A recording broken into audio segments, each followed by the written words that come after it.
তোমার জীবনের সবচেয়ে বড় কঠিন সত্যটা কি জানো? তোমার জীবন বদলাতে কেউ আসবে না। কেউ তোমাকে এসে বলবে না আমি তোমার পাশে আছি, তুমি এগিয়ে যাও। কেউই তোমাকে হাত বাড়িয়ে বলবে না উঠে দাঁড়াও, আমি তোমার স্বপ্ন পূরণ করে দেব। কেউ তোমার হয়ে পরিশ্রম করবে না। খুব কঠিন শোনালেও এটাই বাস্তবতা। এই পৃথিবী কারোর জন্যই থেমে থাকে না। তুমি প্রস্তুত থাকো বা না থাকো, সময় তার নিজ গতিতে চলতে থাকে। এজন্য অন্য কারো অপেক্ষা করা বন্ধ করো। তোমার জীবন যদি কেউ বদলাতে পারে, সেটা আর কেউ নয়, বরং তুমি নিজে। যতক্ষণ পর্যন্ত তুমি অন্যের সাহায্যের অপেক্ষা করছো, ততক্ষণ পর্যন্ত তোমার জীবন থেমে আছে। কিন্তু যেদিন, যে মুহূর্ত থেকে তুমি বুঝবে যে কেউ আসবে না, ঠিক সেদিন থেকেই তোমার জীবনের সবচেয়ে বড় পরিবর্তন শুরু হবে।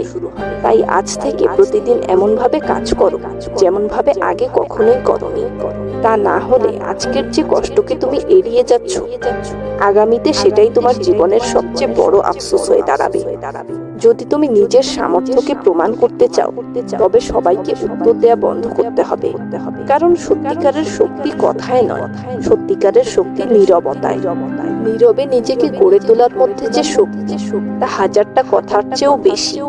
মানুষ কিন্তু তোমার প্রতিশ্রুতিকে মনে রাখবে না, মনে রাখবে তোমার ফলাফল। এজন্য তোমার পরিকল্পনা সবাইকে বলে বেড়ানোর দরকার নেই। তোমার লক্ষ্য নিয়ে তর্ক করবারও দরকার নেই। নীরবে পরিশ্রম করে যাও। মনে রেখো, একটি গাছ ফল দেবার আগে অনেক দিন ধরে নীরবে শেকড় বানায়।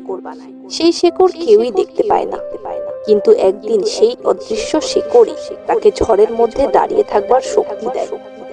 জীবনও ঠিক এরকম। আজ হয়তো কেউ তোমাকে গুরুত্ব দিচ্ছে না, হয়তো কেউই তোমার চেষ্টাকে দেখতে পাচ্ছে না, কিন্তু তোমার থেমে যাওয়া চলবে না। প্রতিদিন নিজের লক্ষ্যের দিকে একটি করে পদক্ষেপ নিতে হবে, নীরবে পরিশ্রম করে যেতে হবে। দেখবে একদিন এমন সময় আসবে যখন তোমাকে নিজের হয়ে কিছুই বলতে হবে না। তোমার সাফল্য তোমার হয়ে সব প্রশ্নের জবাব দেবে।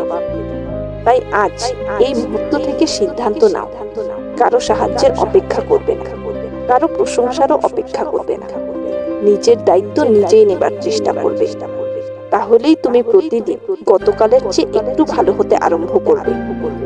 মনে রাখবে, পৃথিবী শেষ পর্যন্ত তাদেরকেই সম্মান করে যারা কম কথা বলে কিন্তু কাজ দিয়ে ইতিহাস লিখে যায়। ভিডিওটি থেকে মোটিভেশন পেলে ভিডিওতে লাইক দিতে ভুলবে না, আর সেই সাথে চ্যানেলকে সাবস্ক্রাইব করে পাশেই থাকবে। দেখা হবে নতুন একটা ভিডিওর মাধ্যমে। ততক্ষণ পর্যন্ত সুস্থ থাকবে।